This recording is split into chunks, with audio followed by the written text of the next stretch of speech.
Hello friends, welcome to my YouTube channel. आज की इस सीरीज़ में हम एटॉमिक मास निकालने की ट्रिक देखेंगे जो बहुत ही ईजीएस्ट है।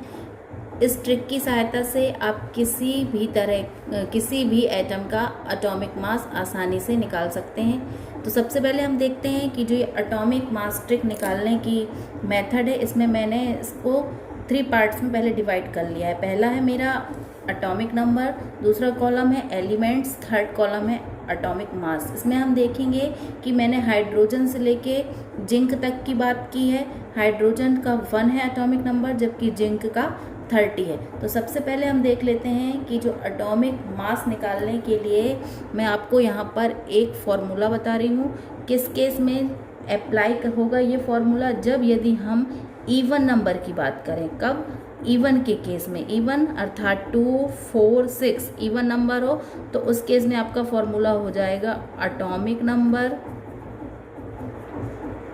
इंटू 2।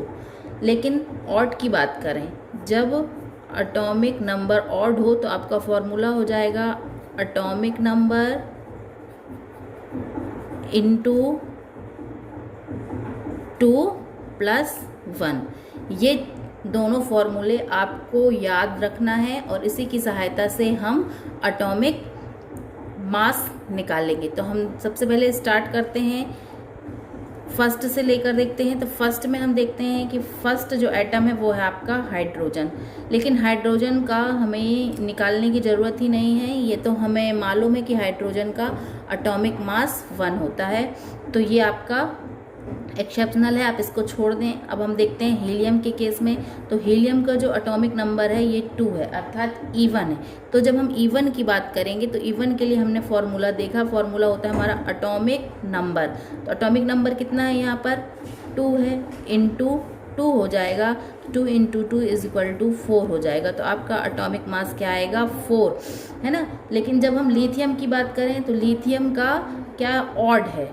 एटॉमिक नंबर क्या है? ऑड है। तो फॉर्मूला हो जाएगा आपका एटॉमिक नंबर इंटू 2 प्लस 1। तो 3 इंटू 2 कितना हो जाएगा? 6 प्लस 1 बराबर हो जाएगा आपका 7। ऐसे ही हम देखें कि हम जब बेरिलियम की बात करेंगे, किसकी बात करेंगे आप? बेरिलियम की बात करेंगे। तो बेरिलियम के केस में ये एक्सेप्शनल हो जाएगा। बेरिलियम के लिए आप छोड़ दो अभी। अब यहाँ पर हम देखते हैं बोरॉन। तो बोरॉन क्या है? ऑड नंबर है। तो यहाँ पर हो जाएगा आपका 5 इंटू 2 प्लस 1। 5 इंटू 2 हो जाएगा 10 प्लस 1 आपका हो जाएगा 11। तो क्या हो जाएगा? बोरॉन का आपका हो जाएगा एटॉमिक मास 11। 10 इंटू 8 1, तो ये क्या है? 11 ही होगा ना।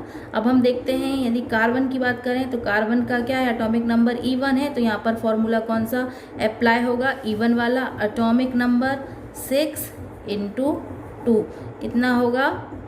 12। तो ये आपका जो 12 है ये आपका हो जाएगा एटॉमिक मास। इसी तरह नाइट्रोजन की बात करें तो नाइट्रोजन भी आपका एक्सेप्शनल है, इसे आप अभी छोड़ दें। देखते हैं अब ऑक्सीजन। तो ऑक्सीजन भी क्या है? इवन नंबर है। तो यहाँ पर फॉर्मूला हो जाएगा इवन एटॉमिक नंबर इंटू 2 कितना हो गया? इज इक्वल टू आपका आ जाएगा 16, है ना। ये हो गया आपका एटॉमिक मास। इसी तरह फ्लोरीन की बात करें तो ये ऑड नंबर है। तो यहाँ पर फॉर्मूला होगा 9 इंटू 2 प्लस 1। तो यहाँ पर होगा 9 इंटू 2 हो गया 18 प्लस 1 हो गया आपका यहाँ पर 19, इसका एटॉमिक मास हो जाएगा। इसी तरह नियॉन की बात करें तो नियॉन भी आपका क्या है? नियॉन है, इवन है ना। तो इवन के लिए फॉर्मूला अप्लाई होगा 10 into 2 is equal to 20 even. अब हमने क्या देखा? यहाँ पर बात की थी बेरिलियम की और नाइट्रोजन की। तो ये दोनों एक दूसरे के अल्टरनेट हैं, जबकि नाइट्रोजन क्या है? इसका ऑड नंबर है। लेकिन यहाँ पर आपका इवन वाला फॉर्मूला अप्लाई होगा। इवन वाला मतलब कैसे? 7 इंटू 2 इज इक्वल टू 14। और इसके लिए आपका ऑड वाला फॉर्मूला अप्लाई होगा 4 इंटू 2 प्लस 1।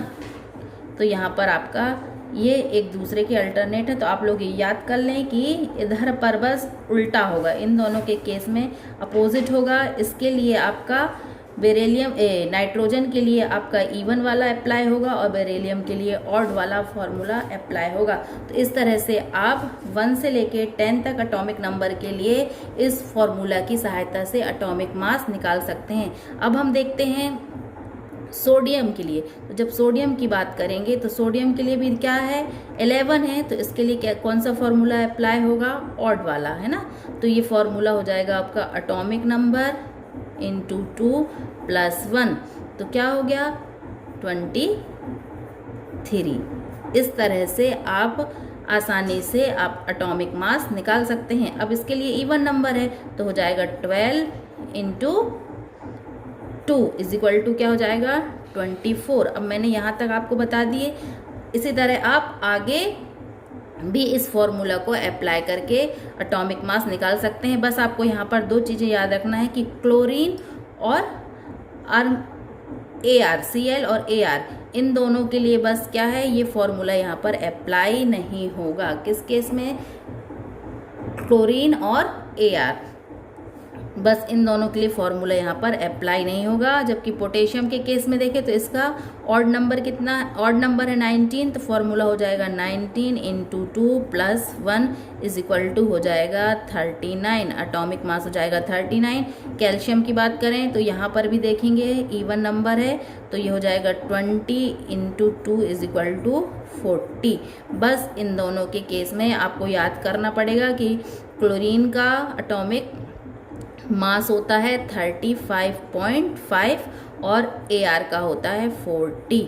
ठीक है, ये बस दोनों आप याद कर लें। और बाकी ये सब जो है आपका एल्यूमिनियम, सिलिकॉन, फास्फोरस, सल्फर, ये भी इसी फॉर्मूले की हेल्प से आसानी से आप इनका एटॉमिक मास निकाल सकते हैं। अब हम देखते हैं स्कैंडियम, टाइटेनियम, वेनेडियम, क्रोमियम। तो बस इनके केस में आपको याद कर रखना है, जो चीज़ बेसिक चीज़ है वो मैं आपको बता दे रही हूँ। स्कैंडियम के लिए ये ट्रिक है, आपका जो फॉर्मूला है उसमें ये 3 को प्लस कर देना है, टाइटेनियम में 4 को। तो बस आप याद रख लो कि स्कैंडियम में 3 को, टाइटेनियम में 4 को, है ना, फिर 5, फिर 4, 5, 4, 5, फिर 3, 5, 5। ये चीज़ें आपको इनके एटॉमिक नंबर के साथ बाद में आपको ये चीज़ें ऐड करनी है, ये नंबर ऐड करने हैं। तो आप दिमाग में बैठा लें कौन कौन से हैं। 3 सबसे पहले याद कर लो, 3, 4, 5, 4, 5, 4, 5, मतलब एक बार 3 है, 3 बार 4, 5, 4, 5, 4, 5 है, फिर 3 है और आखिरी में 2 बार 5, 5 है। ऐसे याद करेंगे तो आपको याद हो जाएगा। फर्स्ट में 3, फिर 4, 5, 4, 5, 4, 5, 3, 5, 5, मतलब 3 बार 4, 5, 4, 5, 4, 5 है, फिर 3 है, ऊपर नीचे 3, 3 है और आखिरी में 2 बार 5, 5 है। जैसे हम देखते हैं स्कैंडियम, तो स्कैंडियम क्या है हमारा, स्कैंडियम की बात करें तो इसके लिए हो जाएगा 21 इंटू 2 प्लस आपको 3 ऐड करना है, ऐसे निकालना है। तो कितना हो गया 42, 42 में जब आप प्लस 3 कर देंगे तो आपका आ जाएगा एटॉमिक मास 45। इसी तरह जब टाइटेनियम की बात करें तो टाइटेनियम 22 इंटू 2 प्लस आपको 4 करना है, तो हो गया 44। 22 इंटू 2 हो गया 44 में 40 प्लस 4 ऐड कर देंगे तो कितना आएगा 48। ऐसे यदि हम बात करें कोबाल्ट की, तो कोबाल्ट के केस में आप देखेंगे कितना है यहाँ पर, कोबाल्ट के लिए कितना है 27 इंटू 2 प्लस 5।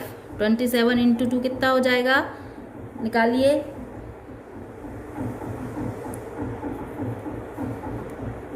54 प्लस 5 कितना आ जाएगा आपका यहाँ पर 59। ऐसे करके आप आसानी से एटॉमिक मास कैलकुलेट कर सकते हैं। इसी तरह आप जिंक के लिए निकाल सकते हैं, है ना, और आगे जो बीच में छूटे हुए हैं, मैग्नीशियम हो गया, आयरन हो गया, सबके लिए आप एटॉमिक मास इस फॉर्मूले की सहायता से आसानी से निकाल सकते हैं। बस इसमें आपको क्या याद रखना है कि जो 21 से लेके 30 तक के लिए जो मैंने ये नंबर बताए इनको लास्ट में प्लस कर देना है। और ये भी आप आसानी से याद कर सकते हैं। एक बार 3 है, 3 बार 4, 5, 4, 5, 4, 5 है, फिर 3 है और आखिरी में 2 बार 5, 5 है। और इस तरह से आप इवन और ऑड ट्रिक को अपना के आसानी से एटॉमिक मास कैलकुलेट कर सकते हैं। तो थैंक यू गाइस। मेरे वीडियोस आपको कैसे लग रहे हैं प्लीज़ मुझे कमेंट बॉक्स में कमेंट करके बताना ना भूलें, ताकि मैं आपके लिए और अच्छे हेल्पफुल वीडियोस लाती रहूं।